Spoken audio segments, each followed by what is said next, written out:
Unaongea na Prophet Nyundo, Jicho la Mungu, Tanzania. Pokea unabii huu kwa ajili ya maisha yako, kwa ajili ya kanisa lako.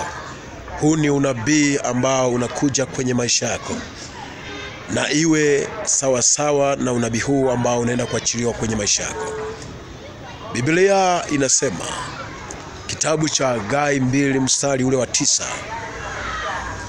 utukufu wa mwisho wa nyumba hii utakuwa mkubwa kuliko ule wa kwanza. Utukufu wa ndoa yako wa mwisho ukawe mkubwa kuliko ule wa kwanza. Utukufu wa biashara yako wa mwisho ukawe ni mkubwa kuliko ule wa kwanza. Utukufu wa kanisa lako ukawe ni mkubwa kuliko ule wa kwanza.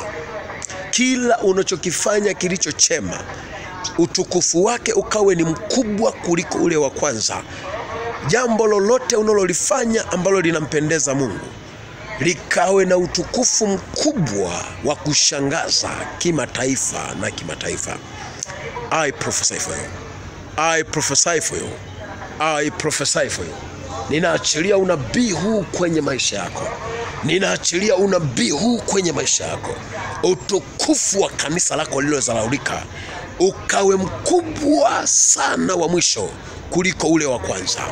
Utukufu wa nyumba yako na maisha yako, utukufu wa chochote ulichokuwa unakifanya walichokizalau watu, utukufu wa mwisho ukawe ni mkubwa sana, wenye kuwashangaza na kuwatishia kabisa kwamba huyo Mungu ni Mungu ambaye anatisha. Pokea unabii huu. Utukufu wa mwisho wa kila kitu chako kinachokuhusu kikawe ni utukufu, ukawe ni utukufu mkubwa kuliko utukufu wowote ambao umewahi kutokea. Baba, nakutukuza na kulinua jina lako.